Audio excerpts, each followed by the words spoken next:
अस्सलाम वालेकुम नाज़रीन, इस्लामाबाद मां सिंध टीवी न्यूज़ जे प्रोग्राम राजधानी टाइम सां गॾु आहियां अता राजड़। नाज़रीन, असां पंहिंजे अॼोके हिन प्रोग्राम में ओवरऑल पाकिस्तान पीपल्स पार्टी जी जेका सियासत आहे जिते तमामु घणियूं आङुरियूं खजनि पियूं, कुझु दुरियुनि जी इहा राय शायदि पाकिस्तान पीपल्स पार्टी हाणे वञी सिंध ताईं महदूद थी आहे ऐं ॿियनि सूबनि मां पाकिस्तान पीपल्स पार्टी जो नालो निशान मिटिजी वियो आहे। हींअर जेके लोकल गवर्नमेंट जी इलेक्शन थी उन में बि असां ॾिठो त के में पाकिस्तान पीपल्स पार्टी तक़रीबन 2 ज़िलनि में नाज़मी जी सीट खटी आहे, ज़िले नाज़मी जी। पंजाब में रहीम यार ख़ान में असांखे पाकिस्तान पीपल्स पार्टी वॾे पैमाने ते नज़र आई। पंजाब जे ॿियनि ज़िलनि में जेतोणीकि किथे बि ज़िले नाज़मी सीट त नाहे मिली सघी पाकिस्तान पीपल्स पार्टी खे, पर कुझु न कुझु उन्हनि जी मौजूदगी असांखे नज़र अचे थी। पर जीअं अॻु में पाकिस्तान पीपल्स पार्टी हूंदी हुई त या नंबर 1 या नंबर 2 किथे PML आहिनि त किथे पीपल्स पार्टी, उते हाणे असांखे नज़र अचे थो या मुस्लिम लीग नून आहे या PTI आहे। पाकिस्तान पीपल्स पार्टी उन दौड़ में असांखे नज़र नथी अचे। उनजा सबब छा आहिनि? पार्टी जी क़यादत ते बि तनक़ीद थिए थी, पार्टी में नवनि सुधारनि जी ॻाल्हियूं थियनि थियूं।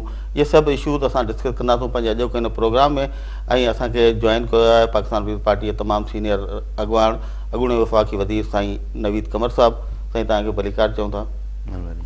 सर, पहिरीं त तव्हांखे मुबारकूं। त सिंध में जेका लोकल गवर्नमेंट जी इलेक्शन थी उन में तक़रीबन क्लीन स्वीप कयो पाकिस्तान पीपल्स पार्टी, सवाइ शहरी इलाइक़नि जे जेका MQ अॻे खटंदी रही आहे। जेका तनक़ीद आहे पाकिस्तान पीपल्स पार्टी ते त ॿियनि 3 सूबनि मां ख़तमु थी वई आहे, तव्हां छा था सम्झो? वाक़ई इहो सही आहे? न, मुंहिंजो ख़्यालु आहे उन सवाल जो जवाबु त तव्हां पाण ई ॾेई छॾियो त जे इहो ख़्यालु त ख़तमु थी वई आहे। पीपल्स पार्टी जो प्रेज़ेंस त हर जाइ ते आहे। हाणे सुवाल इहो आहे त उन लेवल ते कोन्हे जिते असीं चाहियूं था त हुजे या माज़ी में जिते रहियो आहे। उन लाइ महिनत करण जी ज़रूरत आहे फर्दर, पर विथ टाइम तव्हां बि ॾिसंदा त जीअं जीअं PTI जो ग्राफ वधंदो रहियो हो ऐं हाणे उहो डिक्लाइन ते आहे त पीपल्स पार्टी तव्हांखे फर्दर नज़र ईंदी, पहिरीं नंबर 2 जी पोज़ीशन ते, ऐं पोइ इनशाला कंहिं वक़्त ते नंबर 1 जी पोज़ीशन में। पीपल्स पार्टी छो ग्रास रूट्स जी पार्टी आहे, उनजो वर्कर हर जाइ ते मौजूदु आहे। ॻाल्हि त उनखे मोबिलाइज़ करण जी ज़रूरत आहे। ऐं छो जो कुझु टाइम खां वठी उहो उन ते कुझु एफर्ट घटि रहियो आहे, इन करे पीपल्स पार्टी जी विज़िबिलिटी बि ख़ासि कर पंजाब में घटि रही आहे। पर हाणे जे ऑन इट्स ओन ऐं कुझु हिते बिलावल साहिब जे प्रेज़ेंस सां ॿियनि सां कुझु अॻिते वधणु शुरू थी आहे। त मुंहिंजो ख़्यालु आहे त तव्हां ॾिसंदा विथ टाइम इहा काफ़ी इन में बहितरी ईंदी। सर, कुझु पाकिस्तान पीपल्स पार्टी जा दोस्त चवनि था त 97 में बि पोज़ीशन इहा हुई त असां वटि 17-18 सीटूं हुयूं असेंबली में, मोहतरमा बेनज़ीर भुट्टो शहीद हुई। ऐं हाणे जेकॾहिं असांजी पोज़ीशन अहिड़ी वरी वञी बीठी आहे, चलो 17-18 न त असां 40-50 सीटूं आहिनि त अॻे इलेक्शन में। पर उन वक़्तु जेके इलेक्शन्स थींदियूं हुयूं, जंहिंखे मोहतरमा इंजीनियर इलेक्शन्स चयूं, या रिगिंग वारी या फ़रिश्तनि जा वोट हुआ, हिन भेरे त असांखे इन क़िस्म जी त का रिगिंग नज़र कोन आई त को फ़रिश्तनि वोट विधा हुजनि कंहिं हिकिड़ी पार्टी जे हक़ में। पाकिस्तान पीपल्स पार्टी जी हीअ जेका पोज़ीशन आहे, 5 साल पूरो तव्हां तारीख़ में पहिरियों भेरो इक़्तिदार पूरो कयो, तव्हां नथा सम्झो त तव्हांजे उहो 5 सालनि जी जेका कारकर्दगी हुई उन मां अवाम मायूस थियो? मुंहिंजे साईं ॾिसो, हाणे कारकर्दगी कहिड़ी त तव्हां चओ, माण्हू चवनि था त फॉर एग्ज़ाम्पल एनर्जी क्राइसिस रहियो। सही, एनर्जी क्राइसिस एतिरे हद ताईं रहियो जो पंजाब में 0 थी वियो ऐं सिंध में 100% ते अची वियो। हाणे ईअं त कोन थींदो आहे न। इहा कारकर्दगी माण्हू जेके आहिनि से साॻिया ई माण्हू हूंदा आहिनि। होॾां रहीम यार ख़ान, होॾां गुटकी, भला ईअं त को इंडिया पाकिस्तान वारो बॉर्डर त कोन्हे न।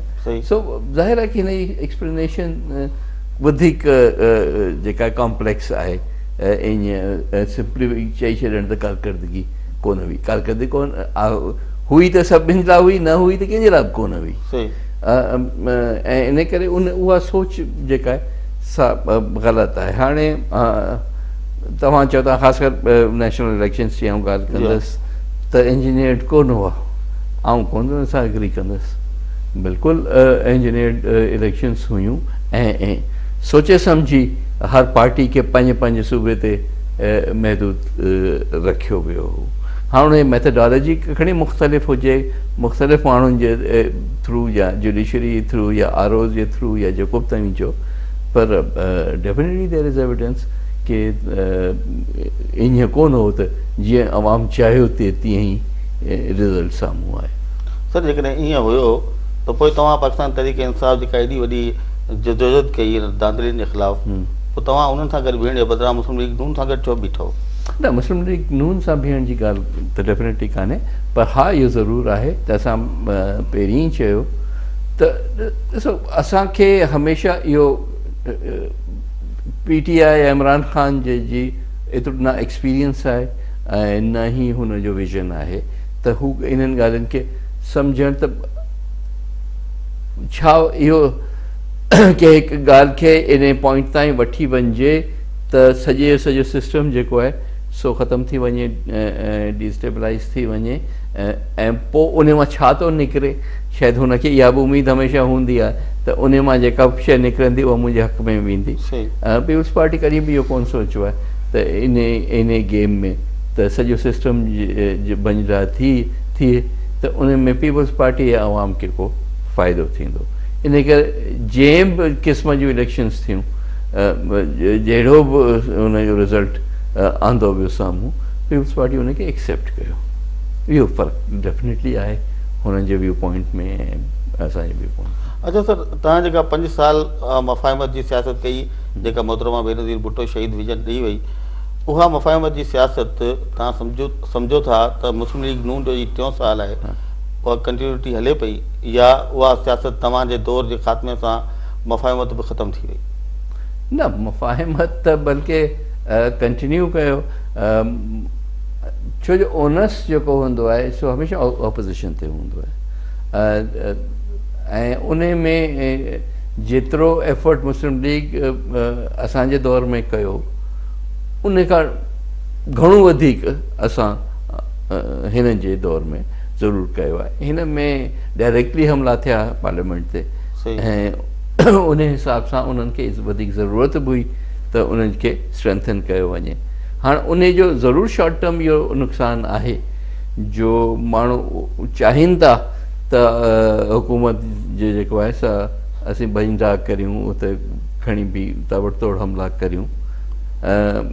शायदि जेतिरो असांखे वधीक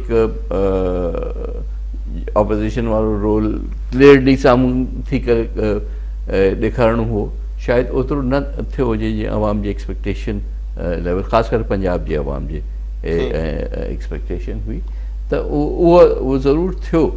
पर सिस्टम जी कंटिन्यूटी पहिरीं आहे, उहो सिस्टम आहे त पोइ असां वटि चांस आहे त असीं नेक्स्ट राउंड में या उन खां मथे राउंड में पंहिंजे पाण खे वापसि खणी ईंदासीं। जे सिस्टम ई कोन्हे, वरी 10 साल मार्शल आहे, ज़ियाउल हक़ वारो बि ॾिठोसीं, मुशर्रफ वारो बि ॾिठोसीं, उन खां अॻे अयूब खान वारो बि ॾिठोसीं, सो पोइ त सभई हिकु जहिड़ा आहिनि, so it is not worth doing that. Sir हाणे तव्हांजे दौर में असां ॾिसूं था लॉन्ग मार्च बि थिए थो लाहौर खां जजिद जी बहाली लाइ, कारो कोट पाए मियां नवाज़ शरीफ़ मेमो केस में सुप्रीम कोर्ट में वञी पेश थिए थो, LNG केस में ख्वाजा आसिफ़ साहब सुप्रीम कोर्ट में बीठो आहे, ऐं ॿिए पासे तव्हां आहियो जेके मुस्लिम लीग नून जी हुकूमत कहिड़ा बि कमु पई करे, सवाइ हिकिड़े 2 मौक़नि जे असांखे किथे बि तव्हांजी एॾी शदीद मुखालफ़त नज़र नथी अचे। ॻाल्हियूं त थियनि थियूं त मेट्रो बस में ई थी वियो, ॿियनि प्रोजेक्ट्स में ख़ुदि नंदीपुर वारो इशू साम्हूं आहे, पर पाकिस्तान पीपुल्स पार्टी अञा ताईं उन ई मफ़ाहिमत ते हले पई ऐं उन जे करे तव्हां नथा सम्झो त जे तव्हां पाण बि ॻाल्हि कई त पंजाब जो कारकुन त पाकिस्तान पीपुल्स पार्टी खां इन्हनि ॻाल्हियुनि जे करे हाणे तमामु परे पियो नज़र अचे? न, पहिरीं ॻाल्हि, ॿई ॻाल्हियूं सही कोन आहिनि, बल्कि 2 ॻाल्हियूं सही कोन आहिनि। हा, इहो त मूं पहिरीं चयो न त जेतिरो माण्हुनि जी एक्सपेक्टेशन आहे उन लेवल ताईं शायदि ओतिरो एग्रेशन सां ऑपोज़िशन ऐं जेका असां पाण कई आहे माज़ी में असां इन्हनि ई असेंबलीज़ में 17 ॼणा बि हुआसीं, तॾहिं बि ऑपोज़िशन कई हुई ऐं उनजो टोन जेके 90 वारी सियासत चऊं था पाण, हा, टोन एंड टेनर बिल्कुलु अलॻि हो हिन खां। हींअर इशूज़ बिल्कुलु रेज़ थियनि था, इहे जेके तव्हां कया प्लस अदर्स उहे बाक़ाइदे रेज़ थियनि था, पर टेम्परेचर खे ओतिरो हाई कोन थो खणी वञिजे त जंहिंमें पोइ पहिरीं हाउस में, पोइ हाउस खां ॿाहिरि, पोइ रस्तनि ते, पोइ ट्रेन मार्च, लॉन्ग मार्च फलाणो, इहो कोन असां कयो। मियां नवाज़ शरीफ़ उन लेवल ताईं कोन असां सां कोऑपरेट कयो, इन में को शक कोन्हे। पर पीपल्स पार्टी जो रोल रिकन्सिलेशन जो हुननि खां घणो अॻिते आहे। न तव्हां सम्झो था त मफ़ाहिमत जी सियासत इहा पाकिस्तान पीपल्स पार्टी खे लाइ फ़ाइदेमंद रही? पाण जेकॾहिं जमहूरी इदारनि जे बका जी ॻाल्हि करियूं या उन हवाले सां त ठीकु आहे, पर एज़ अ पार्टी जे तव्हीं चओ था त तव्हांखे शॉर्ट टर्म में उन में फ़ाइदो थियो त न ॻाल्हि न, पर तव्हां लॉन्ग टर्म ओवरऑल जॾहिं हिस्टोरिकल कॉन्टेक्स्ट में ॾिसंदा न त हिन पॉलिसी खे बाक़ाइदे एप्रिशिएट कयो वेंदो। अॻिते हली मुल्क लाइ वधीक बहितर, मुल्क लाइ बहितर आहे, माण्हुनि जे लाइ बहितर आहे, असांजे माण्हुनि लाइ, पीपल्स पार्टी जे वोटर्स जे लाइ बहितर आहे त ईअं हुजे। तव्हांखे ख़बर आहे त जॾहिं फ़ौजी हुकूमत अचे थी त ख़ासि करे असांजा माण्हू जेको ॿिनि इन क़िस्म या हुन में ॾिसूं जियोग्राफिकली ॾिसूं त असांजो जेको बि साउथ जो माण्हू आहे, चाहे सिंध हुजे, साउथ पंजाब हुजे, उन्हनि जो डायरेक्टली एसोसिएशन फ़ौज या फ़ौजी सां या कंहिंसां को चाचो, को मामू, को भाइटियो, इहो कोन हूंदो आहे। बिल्कुलु इन करे उन पीरियड में त बिल्कुलु ई असांजा माण्हू कॉरिडोर्स ऑफ पावर खां कट ऑफ थियल हूंदा आहिनि। असांखे ऐं ॿियो हूअं बि बहितर सिस्टम जेको आहे मुल्क जे लाइ उहो हमेशह जमहूरियत आहे, ऐं जमहूरियत लाइ माण्हुनि क़ुर्बानियूं ॾिनियूं आहिनि, त पोइ असीं छो न उन सिस्टम खे फॉलो करियूं। सही सर, ॿी जेका तनक़ीद थिए थी पाकिस्तान पीपल्स पार्टी ते, उहा आहे त पार्टी क़यादत हाणे ड्राइंग रूमनि ताईं महदूद थी वई आहे। शहीद ज़ुल्फ़िकार अली भुट्टे जॾहिं सियासत पंहिंजी शुरू कई त हू ड्राइंग रूमनि मां सियासत कढे अवाम में खणी आयो, ऐं हीअ जेका क़यादत आहे पाकिस्तान पीपल्स पार्टी जी, उहा अवामी सियासत खे खणी वरी ड्राइंग रूमनि में क़ैद करे छॾियो आहे। इन करे ई पार्टी खे वधीक नुक़सानु रसियो। हुनजो कॉन्टेक्स्ट पंहिंजो ॾिसो त उन वक़्त जे हालात में अॼु जे हालात में इलाही फ़र्क़ु आहे। सिक्योरिटी सिचुएशन जे हवाले सां तव्हां ॾिसंदो, हा ठीकु आहे, भुट्टो साहिबु कंहिं हद ताईं त रिस्क खणंदो हो, या मोहतरमा शहीद तख़त तमामु घणो ई हवाले सां ईअं पंहिंजे पाण खे एक्सपोज़ कयो, ऐं आख़िर में शहादत बि इन हिसाब सां उन्हनि खे शहीद करणु आसान थी वियो। पर अॼु जी जेका सिचुएशन आहे उहा जेसीं नॉर्मलाइज़ नथी थिए त माण्हू खे इहे स्टेप्स ज़रूरु खणणा पवंदा। इहो कोन्हे उन जो मतिलबु त माण्हुनि सां न मिलिजे या जेको वर्कर आहे उन सां न मिलिजे या जलसा जुलूस न कजनि, पर हिकिड़े जेको प्रिकॉशन्स आहिनि उहे सभु खणी करे पोइ जेके आहिनि सही स्टेप्स खणणा पवंदा। सही असां ॾिसूं पिया त सिंध में लोकल गवर्नमेंट जी जेका इलेक्शन थी त पार्टी चेयरमैन बिलावल भुट्टो ज़रदारी साहिबु सिंध जे ॿिनि टिनि ज़िलनि में, मिठी में बि असांखे नज़र आयो, ठटे में बि नज़र आयो, बदीन में बि नज़र आयो। छा पंजाब हाणे पाकिस्तान पीपल्स पार्टी जी तरजीह में शामिल ई कोन्हे जो पंजाब में लोकल गवर्नमेंट जी इलेक्शन थी, को पीपल्स पार्टी जो टॉप जी लीडरशिप मां माण्हू असांखे पंजाब में नज़र ई न आयो? न ॾिसो न, जॾहिं तव्हां इलेक्शन प्रोसेस में वञो था त ख़ासि करे बिलावल साहिब जे माण्हू खे उते सिर्फ़ु यूज़ करे सघिजे थो जिते उन्हनि जे वञण सां हिकिड़ो डिफरेंस जी एक्सपेक्टेशन आहे, ऐं उते ई एक्सपोज़ कयो वियो। बिलावल साहिबु अञा फुली जेको आहे ॿाहिरि निकिरी करे जीअं अवामी जलसा थींदा आहिनि उहो स्टेज अञा कोन आयो आहे। मुंहिंजे हिसाब सां जेका नेक्स्ट जनरल इलेक्शन ईंदी उहो स्टेज हूंदो जॾहिं बिलावल साहिब खे फ्रंट फुट ते अची इहे सभु शयूं करणियूं पवंदियूं। हींअर लिमिटेड एक्सपोजर जे हिसाब सां सिर्फ़ु किथे किथे उन्हनि खे वठी वियो आहे। लेकिन इहा ॻाल्हि आहे त पोइ बदीन जे नतीजनि खे तव्हां छा चवंदो? अदा त बदीन जा महिरबानी करे इन ॻाल्हि खे मूंखे सम्झाए त हिकिड़ी जेका आहे सा म्युनिसिपल कमेटी जेका आहे उन जे हाराइण खे पाकिस्तान पीपल्स पार्टी जो जेको टोटल सिंध मां जहिड़ो करे ॿियो सॼी सिंध भले स्वीप ते करे वञो, हिकिड़ी म्युनिसिपल कमेटी ते अची तव्हीं सॼो पंहिंजो दारो मदार रखो था, ईअं कोन्हे। मुंहिंजी एक्सपेक्टेशन त इहा आहे त Badin district council People's Party ई खणंदी, ऐं ॿिया त ख़ैर हूअं ई खणी वियूं आहिनि जेके एरिया सम्झो वियो पे त शायदि ॿिया 2 एरा जेके आहिनि या शिरादी हुया, जतोई हुया, सिजावल हुजे, ठट्टो हुजे, मलीर हुजे, थर हुजे, इहे सभु जेके आहिनि से पीपल्स पार्टी स्वीप करे आई आहे। ॿियो त हूअं ई उन्हनि जो जीअं असांजा एरियाज़ वग़ैरह आहिनि उहे त उन्हनि में त चैलेंज हो ई कोन, सॉलिड एरियाज़। हा, चलो सर टाइम ते हिकिड़े ब्रेक जो नाज़रीन हलूं था ब्रेक ते। ब्रेक खां वापसि अची साईं नवीद कमर सां असां ॻाल्हाईंदासूं 18वीं आईनी तरमीम ते। साईं मेंबर बि हुआ 18वीं आईनी तरमीम बाबति जेका पार्लियामानी कमेटी ठही हुई। 18वीं आईनी तरमीम जो असरु छा थियो, विफ़ाक़ उन सां कहिड़ी वेदन कई आहे, पीपल्स पार्टी केतिरो दिफ़ा कयो आहे, ऐं इहे सभु सवाल हूंदा असांजे साईं जे साम्हूं। असां गॾु रहिजो।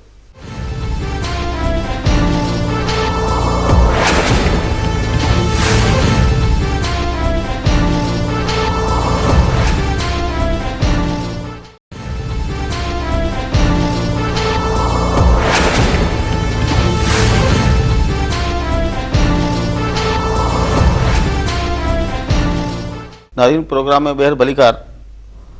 सर असांजा मुख़्तलिफ़ दानिश्वर जेके दोस्त आहिनि, कालम निगार आहिनि, जेके एंकर्स आहिनि, टीवी प्रोग्राम्स में अचनि था, उन्हनि जो राय हिकिड़ो इहो आहे त पाकिस्तान पीपल्स पार्टी जा गुज़िरियल जेके 5 साल हुआ हुकूमत जा, उन में आख़िरी 2-2.5 सालनि खां ॻाल्हि शुरू थी त सिंध में पीपल्स पार्टी जो मुतबादिल हुजणु खपे। छो त पीपल्स पार्टी खे जेको ॾियणु खपे आहे सिंध खे पीपल्स पार्टी न ॾेई सघी। ऐं हूअं बि जेकॾहिं मैक्रो लेवल ते ॾिसूं था पाकिस्तान पीपल्स पार्टी ॾाढा ज़बरदस्त कम कया।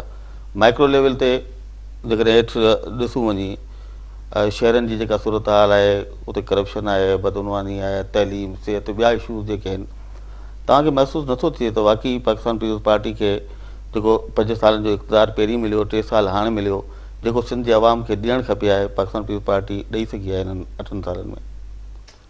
हाणे ॻाल्हि सॼी इहा आहे त मुतबादिल त पीपल्स पार्टी जो हमेशह खां वठी माण्हुनि ॻोल्हियो आहे, ऐं शायदि कंहिं माण्हुनि जी ख़्वाहिश आहे त मुतबादिल हुजे, पर पैदा कोन करे सघिया आहिनि। छो जो जेको बि माण्हू उन्हनि अॻिते आंदो आहे या जेका बि तहरीक उन्हनि अॻिते आंदी आहे तंहिंखे अवाम रिजेक्ट कयो आहे। इहो हिकिड़ो दफ़ो कोन थियो आहे, कई दफ़ा थी चुको आहे। त ग़रीब जे ख़्वाहिश खे रखे थो त भले कोशिशि करे उन में, त ज़ाहिर सियासत आहे, उन में हर को माण्हू साम्हूं अचे थो। पीपल्स पार्टी जेके स्ट्रक्चरल चेंजिस आंदियूं आहिनि पाकिस्तान जे सॼे सेटअप में, उन जा जेको असरात आहिनि उहो शायदि तव्हांखे हिन टर्म छा ॿिए टर्म छा अञा अॻिते वञी हाणे पाकिस्तान जी छा इर्तिका थिए थी उहा हिकिड़ी ॿी ॻाल्हि आहे, पर नेवरदलेस असांजी स्टेट जी जेका पहिरीं पोज़ीशन हुई ऐं हाणे पोज़ीशन आहे उन में इलाही फ़र्क़ु आहे। हाणे उनजी केतिरो छा इम्प्लीमेंट थी सघियो आहे, छा न थी सघियो आहे, उहा हिकिड़ी अलॻि ॻाल्हि आहे। ज़ाहिर आहे कंहिंखां ताईं पावर खसे, ॿिए पासे तमीन जॾहिं ॾियो था त जंहिं मां तव्हां पावर निकिरे थो उहे त आसानी सां त कोन इन्हनि शयुनि खे छॾे ॾींदो। रिसोर्सिस में तव्हां ॾिसो, एक्चुअल पावर जी ॻाल्हि ॾिसो, इंटरफेरेंस जी ॻाल्हि ॾिसो, अॼु बि दड़का था ॾियनि सेंटर वारा बार बार त असां वटि ॿिया बि तरीक़ा आहिनि, असीं सिंध खे जेको आहे सो कब्ज़ो करे सघूं था। बाबा उहो ऑप्शन त उहो ख़तमु थी वियो आहे न, उहो ज़रूरु हिस्टोरिकली तव्हां वटि सभु हुआ, गवर्नर रूल बि हिकिड़ो ऑप्शन हो, ॿियूं मुख़्तलिफ़ शयूं। हाणे जेका जे आइन जे अंदरि रही तव्हांखे करिणो आहे त उहो ॾाढो मुश्किल आहे उहो ऑप्शन। इहे शयूं त हिकिड़ो हिकिड़ो यानी उहो इवेंट थिए थो, पोइ सम्झ में अचे थो त इहे सभु चेंजिस जेके आहिनि से उन्हनि जो इम्पैक्ट छा आहे या लॉन्ग टर्म इम्पैक्ट छा थी सघे थो। बाक़ी तव्हां जेको इशू उथारियो, हिकिड़ो त ख़ैर करप्शन जी प्रोपेगेंडा नई का कान्हे पीपल्स पार्टी लाइ, हमेशह इहो ॿुधायो वेंदो आहे। पोइ बाबा पोइ ईअं आहे, माण्हुनि खे कुझु कोन थो मिले त पोइ माण्हू वोट छो था ॾियनि, कुझु त को त बैरोमीटर तव्हीं रखो न। हा, अञा वधीक थियणु खपे, घणो वधीक माण्हुनि लाइ थियणु खपे। माण्हुनि जेतिरो पीपल्स पार्टी खे वोट ॾेई जेतिरो दफ़ा कामयाबु कयो आहे सिंध जे माण्हुनि, उन्हनि जे लाइ जेतिरो थियो आहे शायदि काफ़ी कोन्हे, अञा वधीक थियणु खपे। पर इहो त ॻाल्हि कोन्हे त हाणे पीपल्स पार्टी खे जो जेको ऑल्टरनेटिव आहे हुनजो टाइम अची वियो आहे, भले अची वियो, आज़मायो अची। न सर, तव्हां ज़ाहिर तव्हां एतिरा पुराणा पॉलिटिशियन आहियो, सिंध तमामु सॼी ॾिठी आहे, सिंध में तइलीम, सिहत, म्यूनिसिपल जूं जेके सहूलियतूं आहिनि, तव्हां मुतमिन आहियो पाण ज़ाती तौर ते? तव्हां सम्झो था त सिंध जे माण्हुनि जेतिरो पीपल्स पार्टी खे 40 सालनि में ॾिनो आहे, पीपल्स पार्टी उन्हनि 40 सालनि में पंजाब सां पाण सां भेट कयूं, या ख़ासि करे पंजाब सां ई कंदासूं, पंजाब जे माण्हुनि खे जेतिरो मिलियो आहे, पीपल्स पार्टी सिंध जे माण्हुनि खे छा ओतिरियूं सहूलियतूं ॾिनियूं आहिनि हेसि ताईं? न, अदा हाणे ॾिसो न, इहा त का नई उहा थियरी बि कान्हे त पंजाब में जेको रिसोर्सिस जी डिस्ट्रीब्यूशन में हिस्टोरिकली रही आहे, अॼु जी ॻाल्हि कोन्हे, त उहा हमेशह हुननि जे हक़ में रही आहे। ऐं हाणे थोरो थोरो करे जॾहिं सिंध में अचे थो त असांखे पंहिंजो माइंड सेट उहो रखणु खपे त हाणे असां वटि एतिरा रिसोर्सिस आहिनि जो माण्हुनि जे लाइ असीं काफ़ी कुझु वधीक करे सघूं था। किथे किथे असां वटि ज़रूरु इहे प्रॉब्लम्स बि आहिनि त उन्हनि खे इन माण्हू प्रो पीपल जेको सोच हुजणु खपे, उन जी इम्प्लीमेंटेशन कीअं थिए, उहा मुंहिंजे ख़्याल असांखे हुन मां पुराणी सोच मां निकिरी करे नई सोच में हाणे अचणो पवंदो, ताकी माण्हुनि खे हर वक़्तु इहो हुजे त हा असां लाइ इलाही कुझु थियो। ऐं इहो बि तव्हां ॾिसंदो त यूनिवर्सल कोन्हे जेका ॻाल्हि आहे, पर पैचिस में आहे, ऐं पैचिस में ज़रूरु अञा काफ़ी कुझु करण जी गुंजाइश आहे।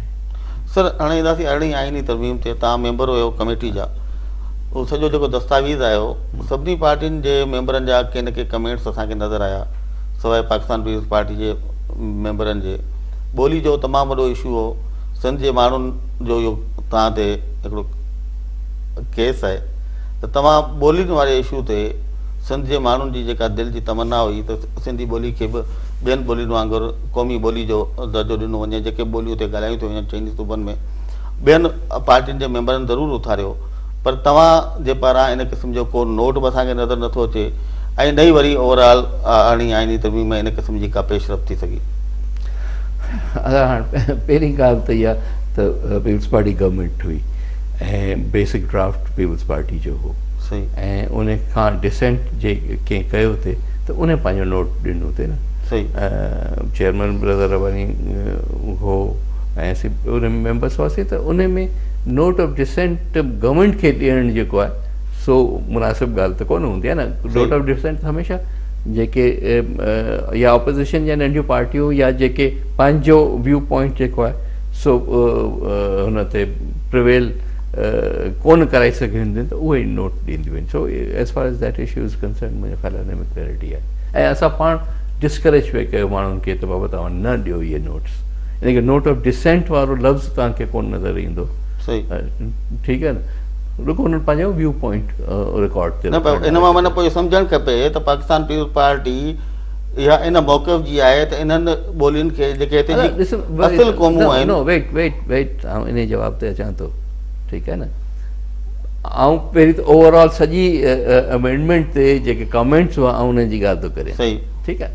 हाणे ॿोली जी ॻाल्हि ते था अचूं त ॿोली हिन वक़्तु छा आहे उनजी स्टेटस पंहिंजे आइन में, ऐं जेको इशू उथारियो वियो आहे, सही, ॾिसो न असांजे मज़रत सां जेके नेशनलिस्ट जा जेके बि इशूज़ हुआ न उहे सभु जा सभु इनकॉर्पोरेट थी विया हिन में, सही, ठीकु आहे। हाणे उहो उन्हनि ते इम्प्लीमेंटेशन जेका आहे सा त सालनि ताईं डेकेड्स ताईं सदियुनि ताईं शायदि थींदी रहे, पर प्रिंसिपल जेको सो सॼो अची वियो। हाणे हिन ते जंहिं महिल बहस शुरू थियो त ॻाल्हि इहा आहे त हींअर बि त जेको कुझु बि हुन में आइन में आहे उहो तव्हांखे चवे थो, हिकु त लैंग्वेज जेका आहे सा असां हुनखे फेडरलाइज़ नथे करणु चाहियूं। जेके जेके बि इशूज़ आहिनि न, जेके असां चाहियूं था त जेतिरियूं बि शयूं हेठि अचनि प्रोविंसिस ते, इन करे नेशनल लैंग्वेज त का बि लैंग्वेज तव्हां चओ ॿियनि सूबनि वांगुरु माना छा नेशनल लैंग्वेज जेतिरो सिंधी जो हुन में आइन में ज़िक्र आहे उहो त ॿी कंहिं लैंग्वेज जो कोन्हे न. ऐं 73 नॉट 18th अमेंडमेंट. सही. ठीकु आहे न. हर सूबे खे पंहिंजी ॿोली खे जेको आहे सो वधाइण लाइ सुधारण लाइ इनकरेज कयो वियो आहे. सही. ठीकु आहे. इन हिसाब सां सिंध जी लैंग्वेज आहे उनखे मुख़्तलिफ़ स्टेजिस ते चाहे ऑफिशियल डॉक्यूमेंटेशन जी ॻाल्हि हुजे चाहे ॿिए कंहिं हवाले सां वोटर लिस्ट कई मुख़्तलिफ़ ॻाल्हियूं. हा त उनखे ॿोली खे रिकग्नाइज़ कयो वियो आहे ऐं असां अञा वधीक चाहियूं था त इहो असांजो प्रोगेटिव आहे न की एज़ सिंध गवर्नमेंट असीं इनखे अञा वधीक वधायूं. उनखे इस्लामाबाद जे हवाले करण सां कहिड़ो फ़ाइदो थिए थियो. हिकु इहा उन ज़माने जो माइंड सेट आहे न जॾहिं डिवोल्यूशन कोन थियल हो. जॾहिं डिवोल्यूशन कोन थियल हो त पोइ हर शइ मर्कज़ खे चइबो त तूं कर. हर शइ इस्लामाबाद खे करणी हूंदी हुई. हाणे जे ॾिसियो त बाबा इस्लामाबाद निकिरी वञे हिननि शयुनि मां उन्हनि जो को वास्तो कोन्हे. जे सिंध खे का शइ डेवलप करणी आहे त सिंध खे पाण करणी पवंदी न. सर उहो मिसाल जे करे ॾियनि था इंडिया जो त इंडिया में सिंधी नेशनल लैंग्वेजिस में उते अलाए घणेई आहिनि हींअर त आइडिया. ठीकु आहे न. पाकिस्तान में उहो कंसेप्ट ई कोन्हे न. पाकिस्तान में कंसेप्ट ई कोन्हे. ईअं कोन्हे त पंजाबी लैंग्वेज थी वई बाक़ी सिंधी रहिजी वई. ईअं त कोन्हे न. का बि लैंग्वेज जेका आहे तंहिंखे फेडरलाइज़ कोन कयो वियो. जेके बि लैंग्वेज आहिनि पंहिंजे प्रोविंसिस खे खपे ऐं उन में सिंधी माशाल्लाह ॿियनि सूबनि जे मुक़ाबले में सिंधी काफ़ी वधीक हिकिड़ी डेवलप. हिकिड़ो त हूअं बि इंट्रिंसिकली सिंधी जी स्क्रिप्ट आहे. सिंधी हिकिड़ी लैंग्वेज प्रॉपर लैंग्वेज आहे जेके ॿियूं ॿियनि सूबनि जूं ॿोलियूं जेके आहिनि से कोन आहिनि. पर पोइ उनजी फर्दर डेवलपमेंट जेका आहे उहा बि सिंध में जेतिरी थी आहे उहा ॿिए पासे कोन थी आहे. ऐं असांखे उनखे अॻिते वधी वञिणो आहे त असांजो रिस्पॉन्सिबिलिटी आहे. इहा नेशनल रिस्पॉन्सिबिलिटी कान्हे. पाकिस्तान जो कंसेप्ट ऑफ कॉन्स्टिट्यूशन जेको आहे न उन में इहा ॻाल्हि फिट ई कोन थी थिए.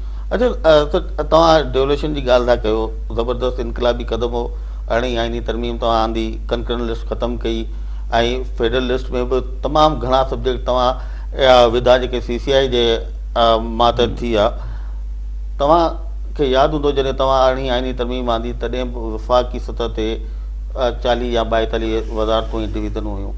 ऐं अॼु जेकॾहिं पाण कैबिनेट डिवीज़न जी वेबसाइट खोलियूं था अॼु बि 43 वज़ारतूं ऐं डिवीज़नूं आहिनि. डिवॉल्व छा थियो?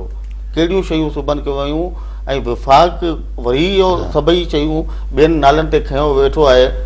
इहो बिल्कुलु ग़लति आहे. ॻाल्हि इहा आहे त हा इलाही सारा सब्जेक्ट हेल्थ डिवॉल्व थी वियो. एजुकेशन डिवॉल्व थी वियो. एग्रीकल्चर डिवॉल्व थी वियो. पर अञा इन मां जेको आहे वफ़ाक़ पंहिंजो कंट्रोल जेको आहे सो छॾणु कोन थी चाहे. कंहिं न कंहिं नाले सां हवाले सां घुमी फिरी. पर इहे सभु अनकॉन्स्टिट्यूशनल आहिनि. सही. इनखे के सही तरीक़े सां जे चैलेंज करे त इन्हनि जो एग्ज़िस्टेंस ई हिते न हुजणु खपे. हाणे जंहिंखे आंगुर रखणु जेतिरी जाइ बि मिली उहो सॼो वरी क़ाबिज़ थियण जी कोशिशि में. पर इन में असांखे असांजे सूबनि खे ख़ासि करे नंढनि सूबनि खे इन में तमामु एग्रेसिव रोल जेको आहे सो रखिणो पवंदो. जे एग्रेसिव न थींदा त हितां कुझु बि कोन मिलंदो. सर ॻाल्हि उहो ई आहे न हिकिड़ी प्रोडक्ट तव्हांजी आहे.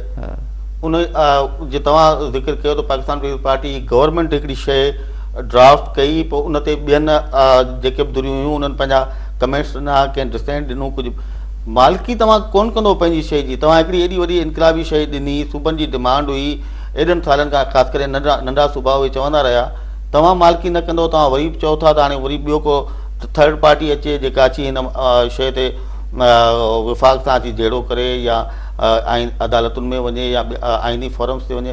तव्हां छो नथा मालिकी कयो इन्हनि शयुनि? मालिकी जी कहिड़ी ॻाल्हि आहे? मालिकी माना असां जेका शइ क़ानूनी तौर ते हाणे ठाहे छॾी. हाणे ॻाल्हि आहे इम्प्लीमेंटेशन जी. इम्प्लीमेंटेशन में जेके इंस्टीट्यूशन्स आहिनि फॉर एग्ज़ाम्पल CCI उहो इंस्टीट्यूशन आहे जंहिंमें 40 सूबा बराबरि जी शरीक थी करे वफ़ाक़ सां जेको आहे ॻाल्हाइनि था. त उते जिते जिते फेलियर आहे असांखे वरी मां इहो ई चवंदुसि असांखे उते टेकअप करणु खपे. भला हाणे किताब में इहो त कोन चइबो त चल भाई हीउ तूं तव्हांजो हक़ बि आहे, हीउ तव्हां वटि टूल्स बि आहिनि, पोइ उन खां पोइ ॿियो को माण्हू उते अची वेही अची उहो कमु करे ॾिए त ॿी ॻाल्हि आहे। दोस्तों टाइम तकलीफ़ ब्रेक जो नारी हलूं था ब्रेक ते। साईं ॻाल्हि पिया कनि गॾियल मफ़ादनि वारी काउंसिल जी, उहा केतिरी मौसर आहे, अरिड़हीं आईनी तरमीम में उन में कहिड़ियूं तरमीमूं थियूं ऐं उन्हनि तरमीमुनि खां पोइ जेतिरो हू सगारो इदारो आहे ओतिरो सगारो इदारो बणिजी सघियो या न। पीपल पार्टी जी हुकूमत आहे सिंध में, सिंध जो वॾो किरदारु आहे, जेकॾहिं उनखे सगारो बनाइणो आहे उहो सिंध हुकूमत केतिरो कयो। रुगो टकराव महिल ॻाल्हि थिए थी, आम ॾींहंनि में असांखे किथे बि नज़र शइ नथी अचे। असां सां गॾु जो अचूं था नंढी साई खां पोइ।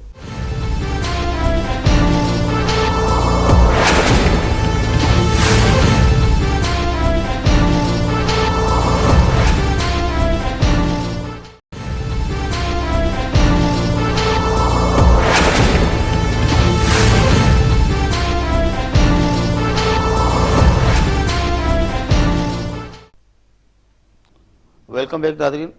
साईं गॾियल मफ़ादनि वारी काउंसिल ते साईं काइम अली शाह ताज़ो एहतजाज कयो, उन ते बचूं था।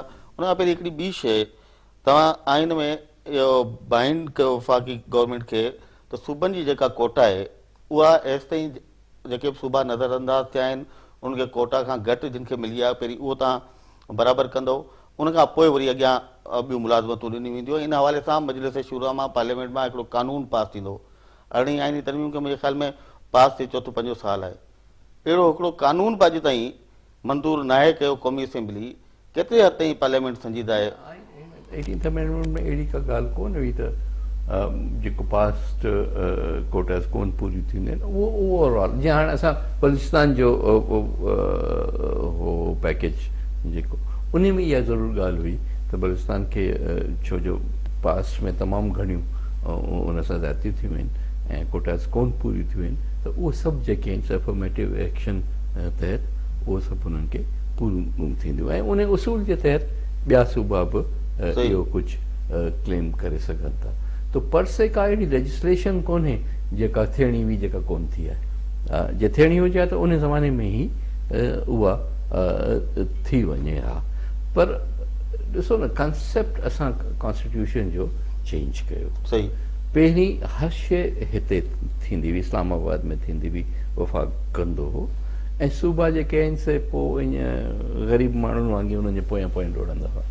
हाणे त ईअं कोन्हे न, हाणे हर सूबे खे पंहिंजा रिसोर्सिस आहिनि, जिते नथा मिलनि उहो खसे बि उन्हनि खे वठणा आहिनि पंहिंजा रिसोर्सिस, पर पोइ उन्हनि में डेवलप करिणो आहे न पंहिंजे पाण खे। उन में जेको बि असांखे इंफ्रास्ट्रक्चर ठाहिणो आहे या ॿियूं जेके बि शयूं करणियूं आहिनि, ठीकु आहे, थी सघे थो एतिरे शॉर्ट पीरियड में न थी सघे लॉन्गर पीरियड में। हाणे हुते असां कंपेयर पिया करियो 60 सालनि जो जेको हिकिड़ो इवॉल्व थियल आहे ऐं हिते अञा मस 3-4 साल थिया आहिनि।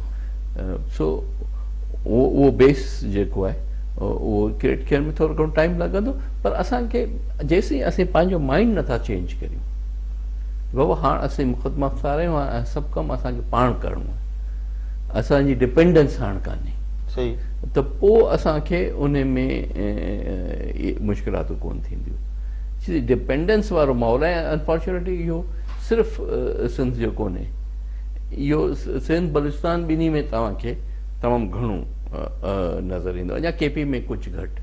त माना असां अञा उन ग़ुलामी वारे दौर में पिया गुज़ारियूं। असीं अञा सोचियूं इहो पिया त गुरब असीं ग़रीब आहियूं, सही, भले केतिरो बि पैसो अची वञे, NFC में अचे, पंहिंजे रिसोर्सिस में अची वञे, पर उहो असांखे उन माइंडसेट मां निकिरणो पवंदो।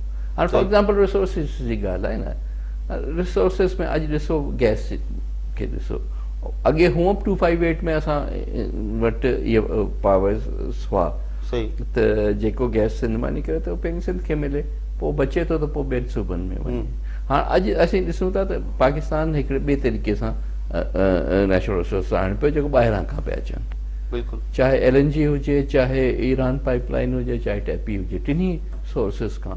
ऐं उहो पाइपलाइन्स बि जो मनसूबो बि हाणे हर पाइपलाइन जेका आहे सा लाहौर पई वञे, बिल्कुलु, हितां कराची वारी बि, पोर्ट कासिम वारी बि ऐं हुतां ग्वादर वारी बि। इहे टई पाइप लाइन्स अचनि पियूं राहत थी वञे बिल्कुलु ठीकु आहे भले वञनि असांखे को एतिराज़ कोन्हे छो जो डिमांड फैक्टर आहे पर पोइ असां वारी जेका गैस जेका हिते प्रोड्यूस थी थिए उहा त पोइ टोटली फ्री अप थियणु खपे न उहा त टोटली सिंध में इस्तेमालु थियणु खपे पोइ चाहे इंडस्ट्री में हुजे चाहे पावर जनरेशन में हुजे चाहे डोमेस्टिक हुन में हुजे या ॿियूं जेके CNG वग़ैरह इहो जेके हुनजे यूज़ेजिस आहिनि सो असांखे उन ते थोरो पंहिंजो अलर्टनेस हाणे रखण जी ज़रूरत आहे ॿी ॻाल्हि इहा त ॿियो 172C में जेको पावर आहे त अधो अधु ओनरशिप जी आहे हाणे ओनरशिप जी ॻाल्हि इहा आहे त हिते ही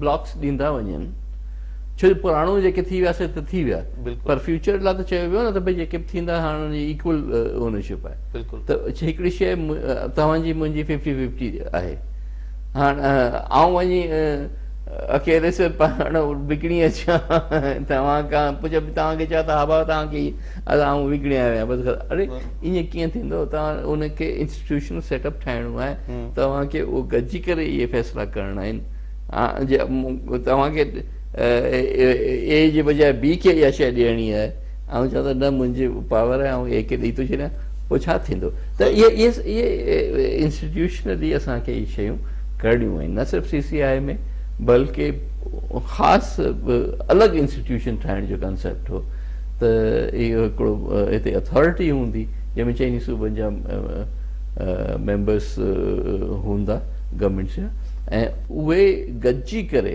नॉट 4+1 1+1 जे बेसिस ते इहे फ़ैसिला कंदा वई बिल्कुलु अच्छा सर वरी गॾियल मफ़ादनि वारी काउंसिल ते अचूं था तव्हां हिकिड़ो त पाबंद बणायो वियो CCI खे त हर 3 महीने गॾिजंदी ऐं ॿी जेका अहम डिसीजन इहो त CCI जो सेक्रेटरीट ठहंदो CCI जे मातहत जेतिरियूं वज़ारतूं आहिनि उन्हनि वज़ारतुनि खे जेकॾहिं साम्हूं रखिजे त कैबिनेट सेक्रेटरीट खां वॾो सेक्रेटरीट हुजणु खपे हा हेसि ताईं हिकिड़े 2 कमरनि में CCI जो सेक्रेटरीट हले पियो सूबा उन्हनि खे छा ख़बर कोन्हे त हर 3 महीने इजलास थियणो आहे आइन जी एॾी वॾी वायोलेशन थिए पई जॾहिं वफ़ाक़ सां थोरो मसइलो थिए थो त साईं काइं वरी छा खे यादि अची थो वञे बाक़ी हूअं न सिंध खे यादि आहे न ॿियनि सूबनि खे यादि आहे त इहो तरमीमूं तव्हां त कराइण में कामयाबु थी वियो उन्हनि ते अमल नथो थिए फ़ाइदो कहिड़ो न इहो थियणु खपे ऐं असांखे ऐं सभिनी सूबनि खे फ्रेंकली इहो ठीकु आहे पंजाब में जे federal government Punjab government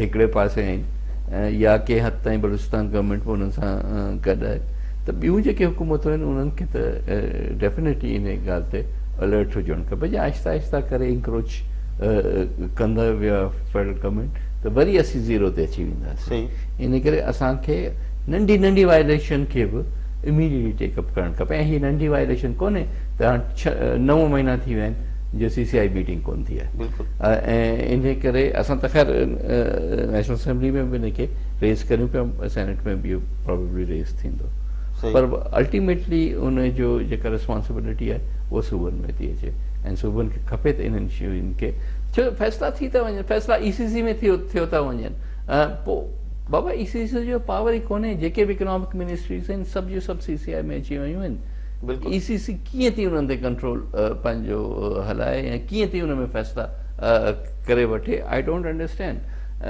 sir ECC त वॾी शइ आहे उन में त चलो कुझु मिनिस्ट्रीज़ आहिनि इसाक डार 40 अरब रुपए जा टैक्स अकेले सिर हणी थो छॾे उनजो इख़्तियार उनखे न ॾिसो न 40 अरब जो टैक्स जो इख़्तियार नेशनल असेंबली ॾिनो आहे इहो बि हिकिड़ी बदकिस्मती आहे असांजी पर उनजो उहो CCI जो इशू कोन्हे सही ठीकु आहे न जेको CCI जा इशूज़ आहिनि उहे सभु जा सभु त भई पेट्रोलियम मिनिस्ट्री CCI में डिसाइड थियणी आहे इहो कीअं था सभु LNG जा फ़ैसिला जेके आहिनि ECC में कीअं था थियनि बिल्कुलु न पर इहो त इवन काबीना खे बि इख़्तियार कोन्हे CCI वारा इशूज़ काबीना उन ते को डिसीजन वठी सघे त सर ओवरऑल तव्हां आथर बि आहियो हिन अरिड़हीं आइनी तरमीम जा आथर्स में शामिल आहियो ऐं तव्हांखे ख़बर आहे त कहिड़ी वायोलेशन थिए पई छा थिए पियो शायदि सिंध हुकूमत खे ख़बर न हुजे या उन्हनि एतिरो गौर सां अरिड़हीं आइनी तरमीम खे न पढ़ियो हुजे कॾहिं तव्हां इहे इशूज़ सिंध गवर्नमेंट जे अॻियां उथारिया त वाह हिन क़िस्म जी ज़्यादतियूं पई थियनि हेॾी वॾी अचीवमेंट हुई पाकिस्तान पीपल्स पार्टी गवर्नमेंट जी उहा ज़ाया पई थिए छा सिंध गवर्नमेंट जे असां इहे इशूज़ डिस्कस थियनि था सिंध हुकूमत खे ख़बर आहे या उहे अणॼाण आहिनि या वरी ॼाणी वाणी कुझु करण ई नथा चाहिनि? न, ईअं ॿई ॻाल्हियूं कोन आहिनि। केरु पंहिंजे मफ़ाद खे ईअं ॼाण वाणी कोन छॾींदो, ऐं अणॼाण बि कोन आहिनि, उहो त ऑब्वियस ॻाल्हि आहे की एॾी का लिकल ॻाल्हि त कोन हुई। मुंहिंजे ख़्याल आहे फोकस घटि आहे। फोकस ॿियनि शयुनि ते आहे, सम्झा पंहिंजा एतिरा प्रॉब्लम्स आहिनि लॉ एंड ऑर्डर वग़ैरह जो हेॾां वरी वफ़ाक़ सां वही जहिड़ो कजे, उहो शायदि सिंध गवर्नमेंट जी एज़ अ पॉलिसी उन लेवल तां नथा खणी वञनि। पर उन्हनि खे बाक़ाइदे अलर्टनेस मुराद रब्बानी ख़ासि कर काफ़ी सारा ख़त लिखिया, फेडरल गवर्नमेंट खे बि लिखिया आहिनि ऐं सूबनि खे बि लिखिया आहिनि। असांजे गवर्नमेंट जे ज़माने में बि लिखंदो ऐं हाणे हिन गवर्नमेंट जे ज़माने में बि। So as a chairman of the committee हू हुनखे पंहिंजी रिस्पॉन्सिबिलिटी इहा लॻे थी त इहो कजे, पाण आहिस्ते आहिस्ते हिननि ते अमल थींदो। सर आख़िरी सुवाल, प्रोग्राम में टाइम ख़तम पियो थिए। पाकिस्तान पीपल्स पार्टी हिकिड़ी ॿी जेका अचीवमेंट हुई NFC अवार्ड, सूबनि जो तमामु वॾे अरसे खां इहा डिमांड ॾेई त हुनजा इंडिकेटर्स जेके आहिनि से वधाइणु खपनि, सिर्फ़ु पॉपुलेशन बेस्ड न हुजणु खपे, उहे इंडिकेटर्स बि वधिया, सूबनि जो हिसो बि वधियो डिविजिबल पूल में। हाणे गुज़िरियल साल अचिणो हो, उहो अवार्ड न आयो, हाणे डिसंबर अची थियो आहे, NFC जी हिकिड़ी मीटिंग बि कोन्हे थी। तव्हां छा था सम्झो त NFC अवार्ड एॾो गैर अहम आहे त उन ते बि सिंध हुकूमत कुझु करण लाइ तयारु कोन्हे? उन में असांखे वधीक वसीला मिलिया हुआ, ऐं हिन ते तव्हांखे हिकिड़ी सिंध हुकूमत जी जेका संजीदगी या गैर संजीदगी आहे उन ते तव्हां छा चवंदो? ॿियो इहो तव्हांखे उमेदु आहे त को वरी नओं अवार्ड अची सघंदो इन क़िस्म जो, या इन ते ई स्टेटस को रहंदो छो त पंजाब जे मफ़ाद में कोन्हे त इन खां वधीक को बहितर शइ अचे? न, इशू पंजाब जो कोन्हे, इशू फेडरल गवर्नमेंट जो आहे। फेडरल गवर्नमेंट हाणे फुट ड्रैगिंग पई करे, ख़ासि करे ज़ाहिर आहे हुननि जो एतिरो मफ़ाद बि कोन्हे मुस्लिम लीग गवर्नमेंट जो त हिननि सूबनि खे वधीक रिसोर्सिस मिलनि, पर इहो हिकिड़ो टाइम अहिड़ो आयो जो फेडरल गवर्नमेंट इहो महसूसु कयो त असीं वधीक ग़रीब थी विया आहियूं ऐं हू अमीर थी विया आहिनि, ऐं इन करे हर शइ ते थोरो कंस्ट्रेंट लॻंदा हुआ। पर हाणे पाकिस्तान में बदकिस्मती सां रुॻो रिसोर्सिस ऐं टैक्सिस जी ॻाल्हि त कोन हूंदी आहे। पाकिस्तान जे हलंदो कर्ज़नि ते, बिल्कुलु पर IMF जो हुजे या हंधि हुजे या बॉन्ड्स फ्लोट करे खणनि, त उहो त NFC में नथो अचे। सो जेको कुझु उन्हनि खे हलाइणो आहे सो उन पासे खां हलाइनि पिया। हिननि हिकिड़े साल जे लाइ त हुनखे एक्सटेंड कयो आहे, जेको पुराणी NFC हुई। छो तव्हांखे इहा बि ख़बर आहे त 18th अमेंडमेंट में इहा बि असां हिकिड़ी गारंटी विझी छॾी त हीअ जेको मौजूदा NFC आहे उन खां घटि कॾहिं बि सूबनि खे कोन रिसोर्सिस मिलंदा। त हाणे उहो त बॉटम लाइन अची वई, वफ़ाक़ वापसि त खसे कोन थो सघे। हाणे आहे त जेतिरो आहे ओतिरो ई हुजे, उन खां वधीक न ॾियणो पए, पर सूबा जेके अची वरी हिन ते महिनत कंदा त उहो बि थी सघंदो। सिंध जी संजीदगी सभिनी सूबनि जी ॻाल्हि आहे, सिर्फ़ु सिंध कोन्हे, सभिनी सूबनि जो मफ़ाद सभिनी सूबनि जो आहे त जेतिरो रिसोर्सिस वधीक मिलंदा ओतिरो ई उन्हनि खे फ़ाइदो थींदो। तव्हांजी वॾी महिरबानी, टाइम ॾिनो असांखे। नाज़रीन, साईं नवीद कमर साहिब जूं ॻाल्हियूं तव्हां ॿुधियूं। ईंदड़ प्रोग्राम ताईं ॾींदो इजाज़त। अल्लाह भाई।